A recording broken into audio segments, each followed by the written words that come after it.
नमस्कार, स्वागत है आपका एबीपी न्यूज में। मैं अखिलेश आनंद हूं, हाजिर हूं आपका पसंदीदा शो घंटी बजाओ लेकर। आपको पता है, घंटी बजाओ टीवी न्यूज की दुनिया का वो शो है जो पब्लिक की आवाज है। मतलब आपकी जिंदगी को प्रभावित करने वाले मुद्दों को हम प्रमुखता के साथ दिखाते हैं, तह तक जाकर समस्याओं की पड़ताल करते हैं ताकि सरकार और सिस्टम की जवाबदेही तय हो सके।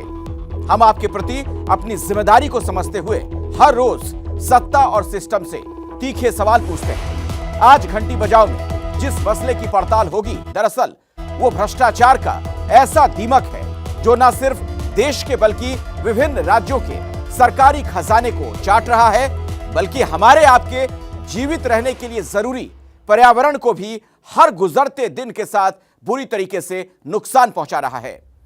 आए दिन आप देश भर से आने वाली अवैध खनन की खबरें देखते पढ़ते होंगे, लेकिन आज हम आपको यह दिखाएंगे कैसे ये खनन माफिया अब निरंकुश हो चले हैं, पुलिस वालों की हत्या से भी बाज नहीं आ रहे। ऐसा लगता है ना सरकार ना प्रशासन, किसी का भी इन पर नियंत्रण नहीं। खनन माफियाओं को लूट की खुली छूट देने वाली सरकारों के खिलाफ 8422840000 पर घंटी जरूर बजाइए और देखिए हमारी ये रिपोर्ट।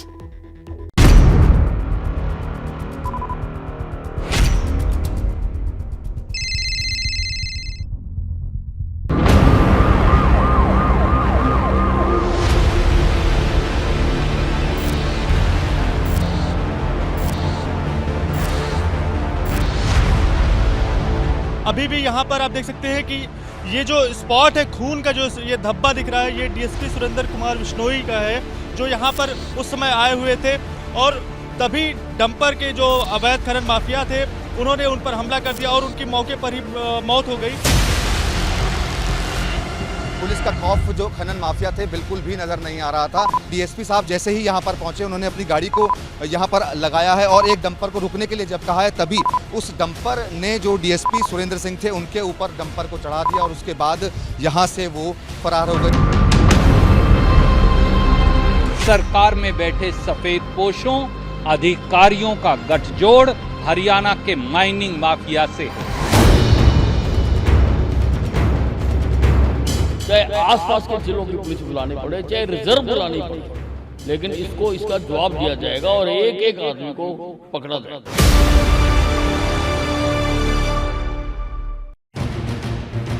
अरावली की इन पहाड़ियों में जो खजाना छुपा है, उसे लूटने वाले अब इतने बेखौफ हो गए हैं कि खून बहाने से भी नहीं डरते।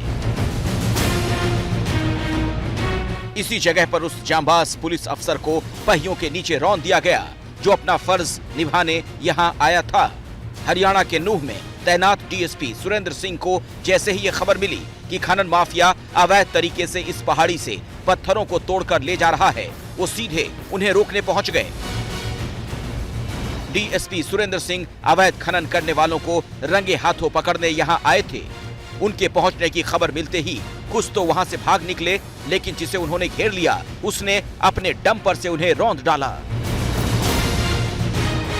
तस्वीरें इस वक्त देख रहे हैं एबीपी न्यूज़ पर। ये वो खान है जहां से अवैध खनन का जो काम था वो चल रहा था। डंपर यहीं पर मौजूद थे और जो जानकारी मिल रही है उसके मुताबिक सिर्फ कोई एक डंपर यहां पर मौजूद नहीं था, बल्कि उस डंपर के अलावा भी और डंपर भी यहां पर मौजूद थे। वहां से जो पुलिस की गाड़ी थी वो जो अवैध खनन माफिया थे उनको नज़र आ गई थी, तभी उन्होंने भागना शुरू किया और जो डीएसपी सुरेंद्र सिंह थे उन्होंने जो गाड़ी थी वो उस डंपर के पीछे लगाई जिस डंपर के अंदर पत्थरों को भरा गया था। और जब डीएसपी अपनी गाड़ी को लेकर के यहाँ इस जगह पर जहाँ पर उनकी मौत हुई है वहाँ पर पहुँचे, तब जो डंपर था वो अपनी स्पीड को और तेज़ कर रहा था, भागने की कोशिश कर रहा था कि यहाँ पर डंपर को उसने खाली करना शुरू कर दिया। और जो डीएसपी थे वो इस जगह पर यहाँ पर पहुँच चुके थे। अब वो पैदल थे, वो गाड़ी से पीछे ही उतर गए थे, जैसा कि लोग हमें बता रहे हैं कि वो उतर चुके थे। और यहाँ इस जगह पर आगे जो आप देख रहे हैं वहाँ पर जब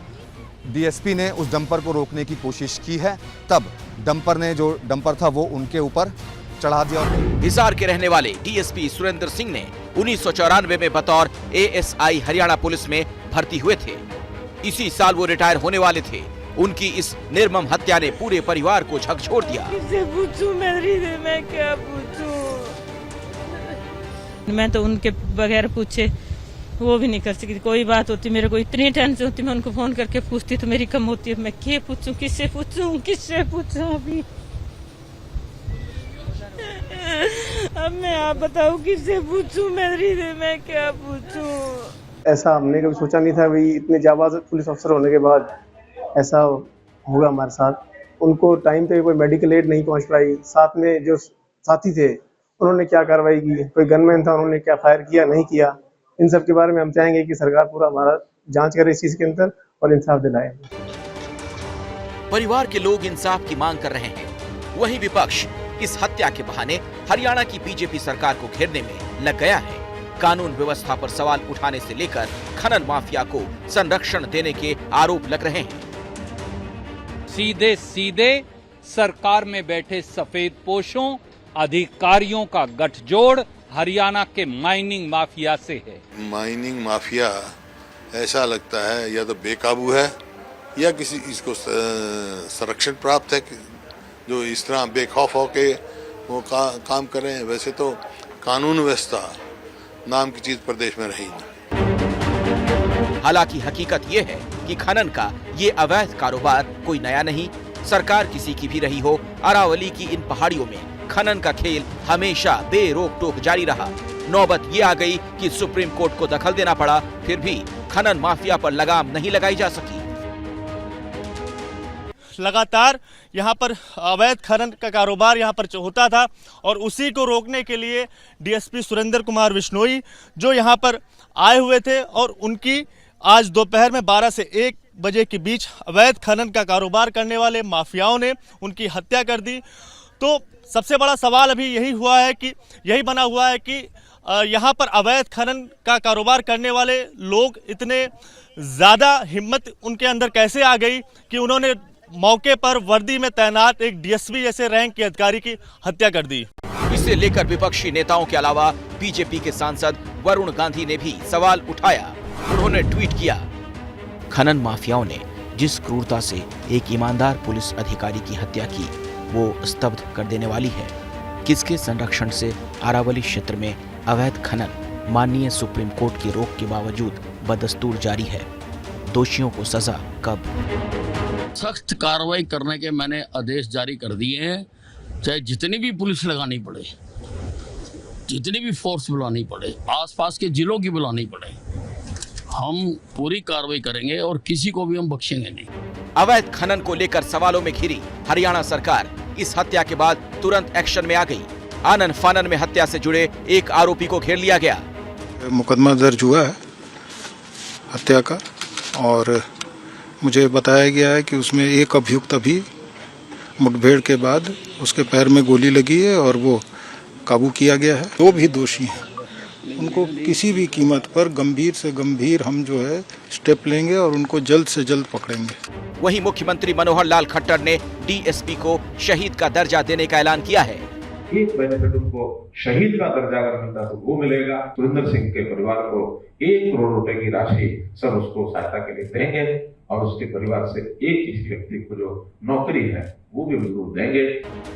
पर सवाल है कि सरकार उस खनन माफिया पर शिकंजा कब कसेगी जो न सिर्फ प्राकृतिक संपदा को लूट रहा है बल्कि अब सीधे तौर पर सरकार को भी चुनौती दे रहा है। हरियाणा के नूंह में डीएसपी सुरेंद्र सिंह बिश्नोई को कुचलने वाले डंपर को भी ढूंढ लिया गया है। एबीपी न्यूज के पास उस डंपर की एक्सक्लूसिव तस्वीर है। साथ ही आज जिस इक्कड़ नाम के आरोपी को पकड़ा गया उसकी तस्वीर भी हमारे पास है। एबीपी न्यूज के पास उस डंपर की तस्वीर भी है जिसके जरिए कुचला गया था। ये देखिए वो गाड़ी जिसका इस्तेमाल किया गया था कुचलने के लिए पुलिस वाले को, और इसी से आप अंदाजा लगाइए आज कितने बेखौफ हैं ये अपराधी। हमारे साथ मनोज वर्मा जुड़ गए, हमारे सहयोगी। मनोज, क्या कुछ और भी पता चल पा रहा है? ये डंपर जो है इसका मालिक कौन है? क्या कुछ बड़े लोग भी इसके पीछे? जी बिल्कुल, देखिए जो जानकारी मिल रही है उसके मुताबिक एक पूरा नेक्सस इसके पीछे काम कर रहा था। जो खनन माफिया हैं वो इसके पीछे काम कर रहे थे।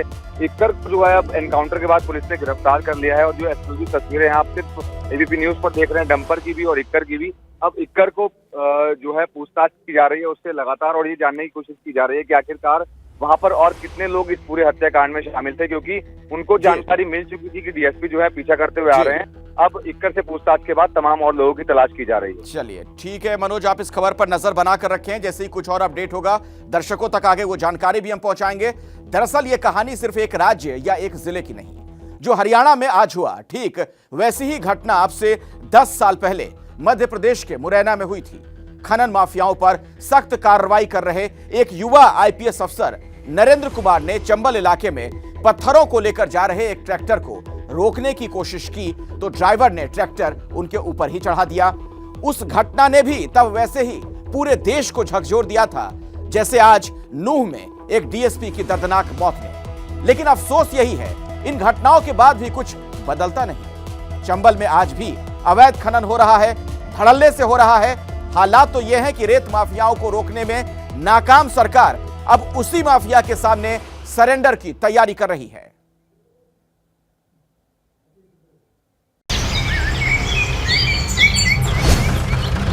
चंबल नदी की उस खदान पर है जहां से पूरे वक्त रेत निकाली जा रही है। चंबल की घड़ियाल सेंचुरी की रेत को अवैध तरीके से निकाला जाता है।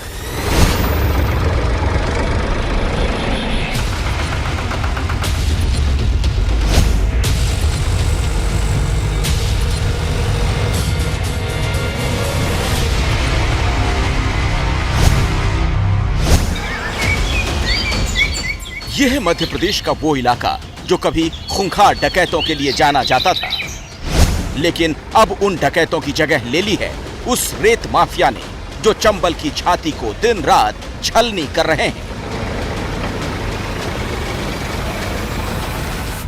ये रेत माफिया कितना ताकतवर है और कैसे ये बेखौफ होकर सरकार और पूरे सिस्टम को चुनौती दे रहा है। इस सच को सामने लाने के लिए एबीपी न्यूज संवाददाता ब्रजेश राजपूत ने चंबल का खतरनाक सफर शुरू किया।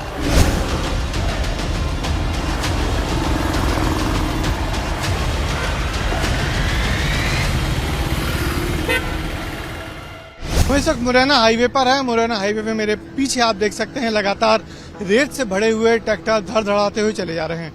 ये सारे ट्रैक्टर्स पीछे तरफ जो चंबल नदी है वहां से आ रहे हैं और वहां जो घड़ियाल सेंचुरी है वहां से रेत का अवैध उत्खनन करके ये ट्रक चले आ रहे हैं, जबकि इनको रोकने के लिए एक स्पेशल टास्क फोर्स भी बनी हुई है। मगर उस सबके बावजूद रेत के उत्खनन का कारोबार कई सालों से लगातार जारी है और पुलिस और प्रशासन इन रेत के अवैध कारोबारियों को रोकने में एकदम नाकाम साबित हो रही है, क्योंकि जिस धड़ल्ले से ये ट्रैक्टर निकलते हैं, जिस दादागिरी से ट्रैक्टर निकलते हैं, उससे साफ है कि इनके हौसले कितने बुलंद हैं। मुरैना के बाहर बने इस राष्ट्रीय राजमार्ग पर सुबह के वक्त रेत से भरे ट्रक और ट्रैक्टरों की कतार सी लग जाती है।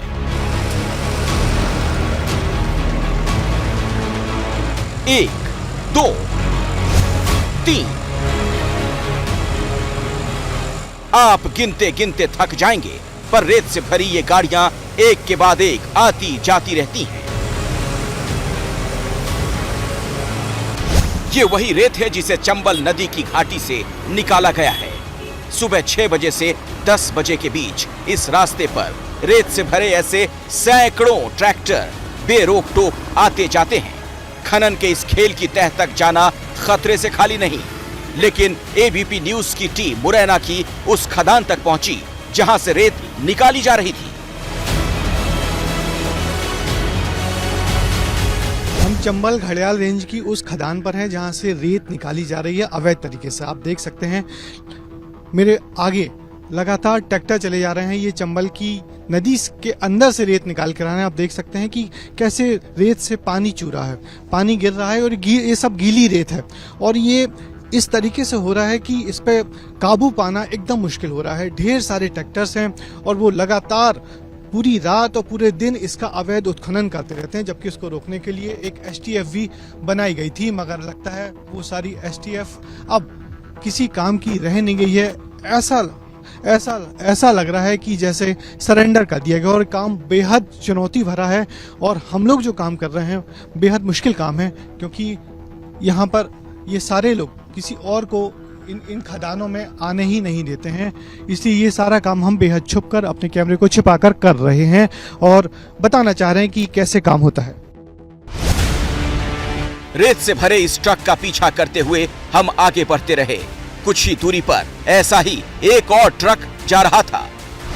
अब आपको दिखाते हैं वो जगह जहां से ये सारे ट्रक आ रहे हैं।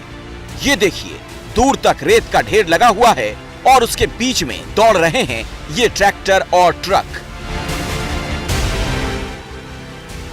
यहां रेत की खुली लूट मची हुई है। किसी को कोई डर नहीं, क्योंकि यहां खनन माफिया का राज है।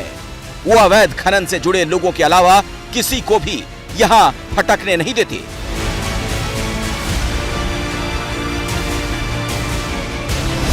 यहां की तस्वीरें लेने के बाद हम खदान से कुछ दूर उस सड़क पर पहुंचे जहां से नदी के किनारे का नजारा साफ नजर आ रहा था। ये तस्वीरें हैरान करने वाली थी। ऐसा लग रहा था जैसे यहां कोई मेला लगा हो। ट्रक, ट्रैक्टर, जेसीबी मशीन सब लगे हुए थे। धड़ल्ले से रेत की खुदाई चल रही थी। चंबल नदी के राजघाट से रेत निकालने पर रोक है, लेकिन इन तस्वीरों को देखकर आप समझ जाएंगे कि रेत माफिया के आगे कोई भी कानून कोई मायने नहीं रखता। चंबल नदी के ठीक किनारे 150 से ज्यादा ट्रैक्टर जेसीबी की मशीन की मदद से लगातार उत्खनन कर रहे हैं, रेत का अवैध उत्खनन कर रहे हैं। हम लोग इन इलाकों में पहले भी आए हैं, मगर इस तरीके से बेखौफ होकर दिन दहाड़े रेत का उत्खनन ऐसे नदी किनारे कभी नहीं देखा है। मगर अब एकदम नज़ारा बदल गया है और हम सब हैरान हैं कि कैसे इतने बड़े पैमाने पर रेत का अवैध उत्खनन किया जा रहा है, जिस पे पुलिस प्रशासन जरा भी काबू नहीं कर पा रहा है। यहाँ एक दिन में करीब 1000 से ज्यादा ट्रैक्टर अवैध खनन करके उस रेत को मध्य प्रदेश के अलावा पड़ोसी राज्यों राजस्थान और उत्तर प्रदेश में ले जाते हैं।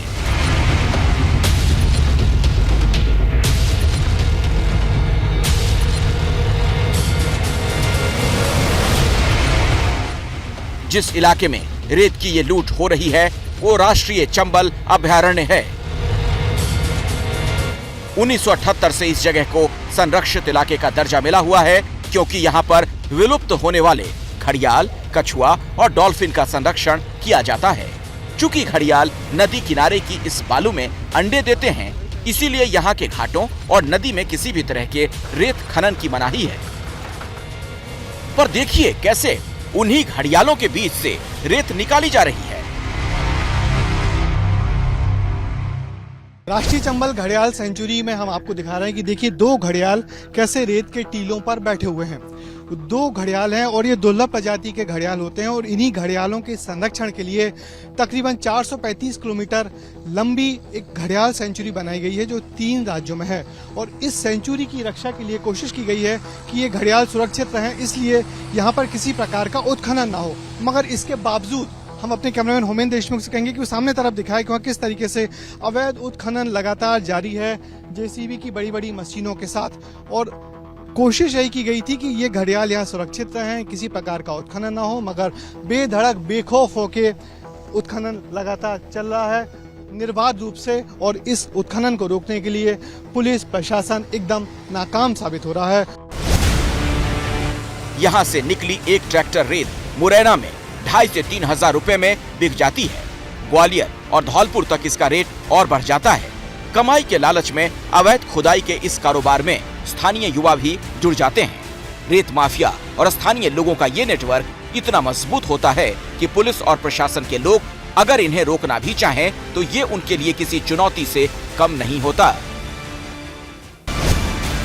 ये तस्वीरें श्योपुर जिले की हैं। अवैध रेत से भरे एक ट्रक को पकड़ने के लिए चंबल अभयारण्य की टीम उसके पीछे लग गई, जिसके बाद रेत माफिया ने रेंजर की गाड़ी पर ही हमला कर दिया। इस हमले में कर्मचारी बाल बाल बचे। मध्य प्रदेश में रेत का खनन रोकने वाली टीम पर इस तरह के हमले आम बात हैं। खुद पुलिस भी ये मानती है कि माफिया से निपटना आसान नहीं। चंबल में यदि कोई रेत का वाहन पकड़ा जाता है तो सीधे उसका ट्रैक्टर रात साथ होता है और जो व्यक्ति उसको लगा रहा है कर रहा है तो वो फिर अपने ट्रैक्टर को बचाने के लिए किसी हद तक भी जाने की कोशिश करता है। कई बार तो ऐसा होता है कि वो जो व्यक्ति सामने आ गया उस पर चढ़ा देने का या कि इस तरह की या तो खुद मरने का या मारने पे उतारू हो जाते हैं। सवाल है कि रेत माफिया को इतनी हिम्मत मिलती कहां से है? आखिर क्यों सरकार और प्रशासन इन्हें रोकने में नाकाम है? और अब तो हालात ये हैं कि बजाय अवैध खनन पर लगाम लगाने के, सरकार इस इलाके के कुछ हिस्सों में खनन की मंजूरी देने की तैयारी कर रही है। हमने एक प्रस्ताव भेजा है जिसके अंतर्गत लगभग 292 हेक्टेयर का जो एरिया है उसको हम डिनोटिफाई करके उस पर लीगल सैंड माइनिंग का प्रावधान हमने लिखा है। इस प्रस्ताव से 2-3 फायदे होंगे। जैसे अभी इलीगल माइनिंग की समस्या है तो राजस्व की हानि हो रही है सरकार को, तो अगर ये लीगल वे में हो जाती है तो सरकार को राजस्व मिल जाएगा।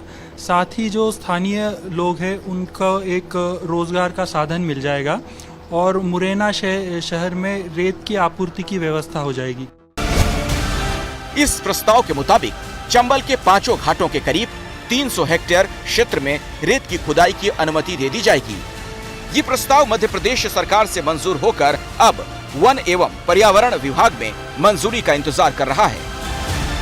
अगर ये घाट खुल गए तो मुरैना पर जो चोरी का कलंक लगता है उससे मुक्ति मिलेगी। मेरे लिए सबसे खुशी की बात ये है और इसके लिए मैंने मध्य प्रदेश में भी बात की थी। मध्य प्रदेश में और मुरैना और श्योपुर के डीएफओ से प्रस्ताव बनवा के वाइल्ड लाइफ से प्रोसेस करा के केंद्र को भेजा था।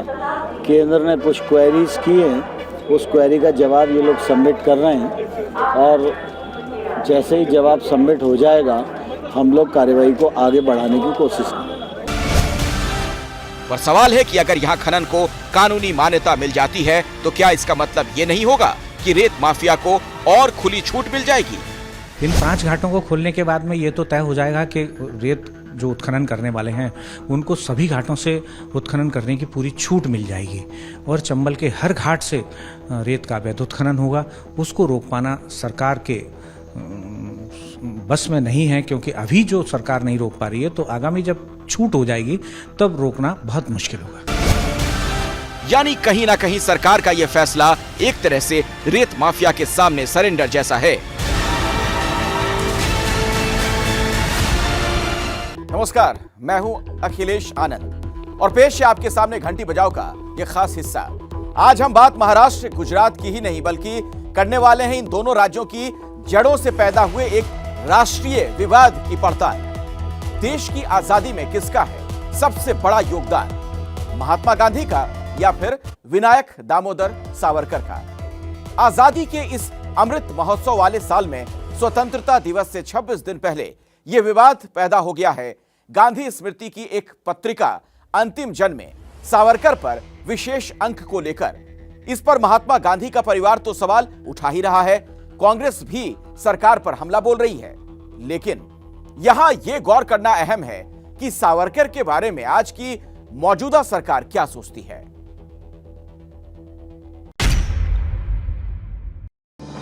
सावरकर जी का व्यक्तित्व विशेषताओं से भरा था। शस्त्र और शास्त्र दोनों के उपासक थे। आमतौर पर वीर सावरकर को उनकी बहादुरी और ब्रिटिश राज के खिलाफ उनके संघर्ष के लिए जानते हैं, लेकिन इन सब के अलावा वे एक ओजस्वी कवि और समाज सुधारक भी थे, जिन्होंने हमेशा सद्भावना और एकता पर बल दिया। सावरकर जी के बारे में एक अद्भुत वर्णन हमारे प्रिय आदरणीय अटल बिहारी वाजपेयी जी ने किया है। अटल जी ने कहा था, सावरकर माने तेज, सावरकर माने त्याग, सावरकर माने तप, सावरकर माने तत्व, सावरकर माने तर्क, सावरकर माने तारुण्य, सावरकर माने तीर, सावरकर माने तलवार, सावरकर माने तिलमिलाहट। इतना सटीक चित्रण किया था अटल जी ने।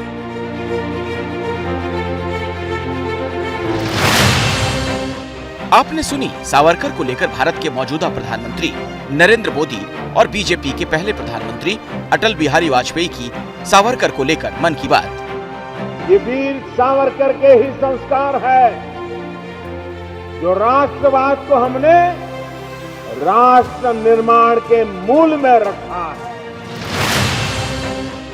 प्रधानमंत्री मोदी सावरकर की आराधना करते हैं। ठीक वैसे ही जैसे कि वो महात्मा गांधी के साथ अपनी श्रद्धा रखते हैं। महात्मा गांधी जी कहते थे कि उनका जीवन ही उनका संदेश है। गांधी जी ने कभी अपने जीवन से प्रभाव पैदा करने का प्रयास नहीं किया, लेकिन उनका जीवन ही प्रेरणा का कारण बन गया। प्रधानमंत्री मोदी के रहते हुए गांधी बनाम सावरकर का विवाद पहली बार पैदा नहीं हुआ। हकीकत तो ये है कि ये विवाद सालों से चलता आ रहा है। देश का एक वर्ग सावरकर को वीर स्वतंत्रता सेनानी मानता है, दूसरा उन्हें महात्मा गांधी की हत्या की साजिश रचने वाला। यही वजह है कि आज ये विवाद इतना बड़ा हो गया। ये जो हम देख रहे हैं आज GSDS के प्रकाशन में सावरकर के बारे में का महिमा मंडन, वो इसीलिए हो रहा है कि अब की सरकार जो है वो ये करवाना चाहती है और सरकार का नियंत्रण है उस संस्था के ऊपर। ताज्जुब की बात यह है कि जो आदमी बापू की खून की साजिश में शामिल था, अक्यूज था, और जो सिर्फ पर्याप्त पुरावे न होने के कारण बलि किया गया, उसका महिमा मंडन गांधी के स्मारक की प्रकाशन में किया गया। दरअसल महात्मा गांधी के साथ सावरकर का भी नाम लिया जाए, स्वतंत्रता का थोड़ा क्रेडिट उन्हें भी दिया जाए, क्योंकि अंग्रेजी हुकूमत के खिलाफ अगर उन्होंने जंग नहीं छेड़ी होती तो अंग्रेजों ने उन्हें काला पानी की सजा क्यों दी होती। सावरकर हिंदुत्ववादी नेता थे, आक्रामक विचार रखते थे। गांधी जी से ठीक उलट वो सशस्त्र क्रांति के पक्षधर थे। सावरकर की विचारधारा गांधी के अहिंसक असहयोग से अलग थी और दोनों तरह के विचारों के बीच लड़ाई कोई आज की नहीं। यही वजह है कि आज गांधी स्मृति की किताब में सावरकर को लेकर लेख छपने के बाद गांधी बनाम सावरकर की मोर्चेबंदी हो गई है। मूलतः कांग्रेस इस भारत की सत्य सनातन संस्कृति को और सही मायने में देश के लिए जिन्होंने बहुत अच्छे प्रयास किए उनको नाम ही नहीं लिखना चाहती है, उनको मिटा देना चाहती है। वहाँ गांधी ने पूरे आंदोलन को संचालित किया।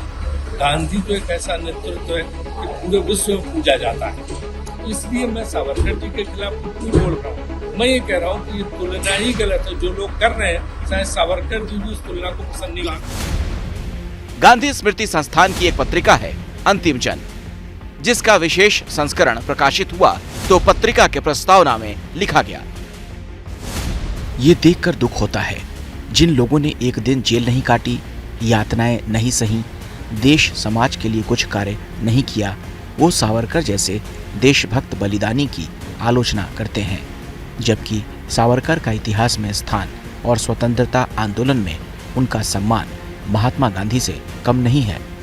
आज गांधी स्मृति ने जो भी बुक निकाली है उसमें सारी बातें बिल्कुल सही हैं और देश अब उसको जान रहा है। कांग्रेस माने न माने, पूरा देश जान रहा है वीर सावरकर जी कौन थे। वीर सावरकर जी की थॉट को आज देश अपनाया हुआ है। यानी सावरकर को महात्मा गांधी के बराबर लाकर खड़ा कर दिया। ये प्रस्तावना लिखी है पत्रिका के संरक्षक बीजेपी के कद्दावर नेता विजय गोयल ने। अब बात आप समझ गए होंगे, लेकिन ये बात कांग्रेस को चुभ गई। उसने बीजेपी के खिलाफ मोर्चा खोल दिया। भारतीय जनता पार्टी हो, उन्हें गुजरात की शरण में जाना चाहिए और महात्मा गांधी को पढ़ना चाहिए, उनका अध्ययन करना चाहिए, सरदार पटेल का अध्ययन करना चाहिए। कुछ तथ्य उन्हें मिलेंगे। सावरकर का फेक अध्ययन करके अपने आप को ज्ञानी मान लें और नए तथ्य इस देश के सामने परोसें, तो वो तो फिर इन्हीं का मजाक उड़ेगा। अब कल को कोई कह दे कि सावरकर ने आजादी दिलवाई थी देश को, तो अच्छा चुटकुला भी नहीं होगा, उस श्रेणी में भी नहीं आएगा। अंतिम जन पत्रिका संस्कृति मंत्रालय से जुड़ी संस्थान गांधी स्मृति एवं दर्शन समिति प्रकाशित करती है और प्रधानमंत्री इसके अध्यक्ष हैं।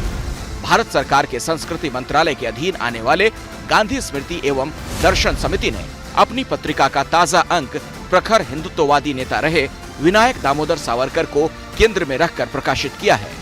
महात्मा गांधी के विचारों के प्रचार प्रसार के लिए गठित की गई सरकारी संस्था द्वारा सावरकर का गुणगान किए जाने के कारण गांधी स्मृति एवं दर्शन समिति और उनकी पत्रिका अंतिम जन पर सवाल उठाए जा रहे हैं। सावरकर जी का व्यक्तित्व विशेषताओं से भरा था।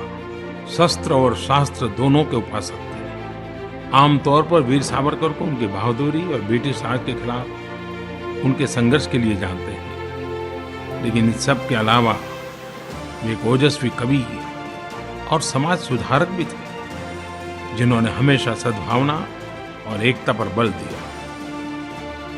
सावरकर जी के बारे में एक अद्भुत वर्णन हमारे प्रिय आदरणीय अटल बिहारी वाजपेयी जी ने किया।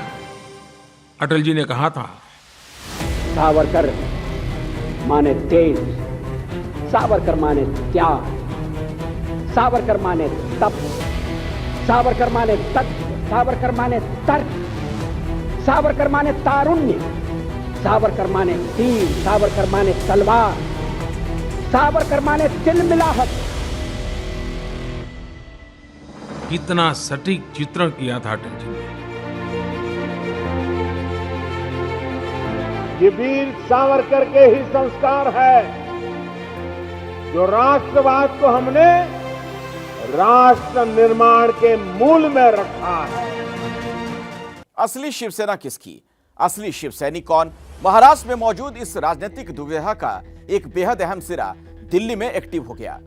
शिंदे की अगुवाई में शिवसेना के 12 सांसदों ने लोकसभा स्पीकर से मिलकर अपने गुट का अलग फ्लोर लीडर नियुक्त करने की मांग की।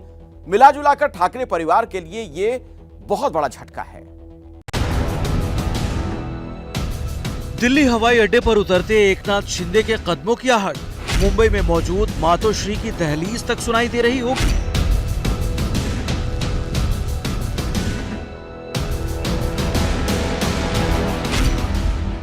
महाराष्ट्र में शिवसेना को तोड़कर करीब करीब पूरी पार्टी हथिया लेने के बाद शिंदे की अगली मंजिल है दिल्ली में मौजूद शिवसैनिक सांसदों को ठाकरे की छत्रछाया से बाहर निकालने की।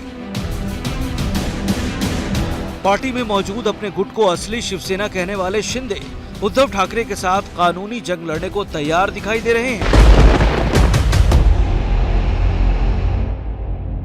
आणि आम्हाला पूर्ण न्याय व्यवस्थेवर विश्वास आहे, कारण लोकशाहीमध्ये बहुमताला महत्त्व आहे। कायद्यामध्ये आणि घटनेमध्ये जी तरतूद आहे त्याचं पुरेपूर पालन आम्ही केलेलं आहे, त्यामुळे न्याय व्यवस्थेवर आम्हाला विश्वास आहे। शिंदे के दिल्ली पहुंचने के मौके पर शिवसेना के 12 सांसदों ने पहले उनसे मुलाकात करके अपना इरादा जता दिया। जो हिंदू हृदय सम्राट बाला साहब ठाकरे, इनके विचारों को लेके हम जो सब लोग रिप्रेजेंटेटिव संगठित हुए हैं, तो ये सब इनकी सेना, शिवसेना प्रमुख बाला साहब ठाकरे, इनकी सेना। दिल्ली में शिवसेना सांसदों को अपने पाले में करने के बाद शिंदे गुट की अगली मंजिल होगी पार्टी सिंबल की लड़ाई जीतने की, क्योंकि धनुष बाण वाला चुनाव चिन्ह जिसको मिलेगा जनता उसी को असली शिवसेना मानेगी। और उद्धव के लिए आज के हालात में उस चुनाव चिन्ह पर कब्जा बनाए रखना बेहद टेढ़ी खीर साबित होने वाला है।